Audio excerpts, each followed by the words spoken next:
Reliable transportation without breaking the bank. Reliable transportation is a must. In fact, reliable transportation is so important that it may be the difference between securing and keeping a good job or being unemployed. You can't have your car breaking down the day you have an interview, for instance.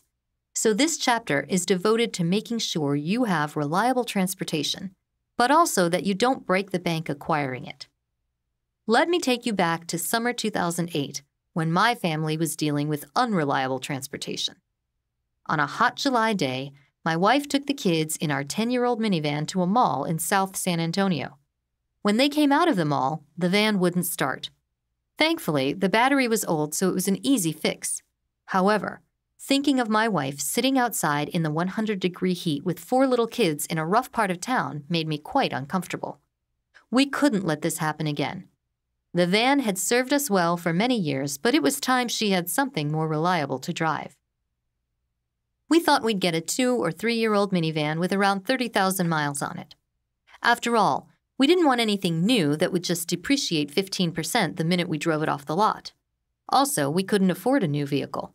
So a low-mileage used vehicle seemed like the way to go. However, upon doing some research, we were stunned at how expensive used low-mileage minivans were, well over $20,000. Most banks won't finance a used vehicle for more than 3 years, so a $20,000 vehicle financed for 3 years runs about $600 a month. If we could afford $600 a month, we'd just buy something new. We were stuck. We needed reliable transportation for my wife to shuttle around the 4 kids. Our current minivan had over 100,000 miles and some problems. Low-mileage used minivans were too expensive. We certainly didn't want to buy a high-mileage used minivan because, after all, that's what we had to begin with. It seemed our options were quite limited. Bite the bullet with a high monthly payment, which we couldn't afford, or just hope that our current minivan didn't break down at an inopportune time. Then my wife saw an ad about leasing. During a closeout sale, we could lease a brand new Honda minivan for about $250 a month. I had always believed leases were bad things, but desperate times led to desperate measures, and we went to the dealership to discuss how to get a vehicle. As with everything, there were positives and negatives. On the good side of a lease, you get a whole lot more vehicle, a new vehicle in fact, for a much smaller monthly payment than many used vehicles. That is probably the best selling point of the lease, actually, the low monthly payments. There are drawbacks, of course. First, you have mileage restrictions. Go over the allowable miles and you will pay through the nose. Second, at the end of the lease, typically 3 years, you will have a sizable residual value that you must either pay in full to buy the vehicle outright or turn in that vehicle and lease another, which means you will be stuck with a vehicle payment forever.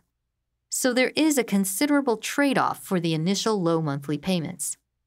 Given our circumstances, the lease was the superior option.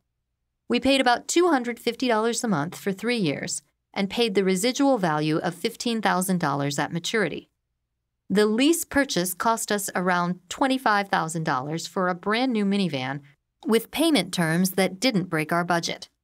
We planned to buy the van outright at maturity, but if we hadn't had the cash to do so, we could either turn the vehicle in and lease another or finance the remaining balance. Either way kept our payments way below the $600 a month cost of a used vehicle. Just to reiterate, we needed safe and reliable transportation for my wife to haul our kids around. We were not going to run the risk of her driving an old used vehicle. That was just not an option. But we also couldn't afford a significant monthly payment. Anything over $300 a month was out of our ability to pay. Remember, we were mortgaged to the hilt by purchasing a house that, on paper, we could afford. However, when it came to the other costs of life, like needing a working vehicle, we were getting squeezed. This is a perfect example of what happens when you buy too much house. You are limited financially in other areas. Of course, car dealers know this too, which is why they place so much emphasis on monthly payments as opposed to total cost. Just because you can afford the monthly payment doesn't mean you're getting a good deal. In fact, in general, the lower the monthly payment, the worse the deal is. Just keep that in mind. But there are times when a lease, simply due to its low monthly payment, can be advantageous. A lease was definitely our best bet given our tight cash flow and our need for reliable transportation. Will this be the case for you? You must consider that at the end of the lease, you still owe a bunch of money. If you don't have the means to pay the vehicle outright, you will have a car loan for many years to come. That is not a good scenario in the least. No financial planner is going to recommend carrying auto loans into retirement. But how do you get by today? If your primary need for transportation is to get you back and forth to work 20 miles a day, and you're not hauling around 4 little kids, a 10-year-old high-mileage vehicle will probably serve you just fine. Cars today are much more reliable than they've ever been.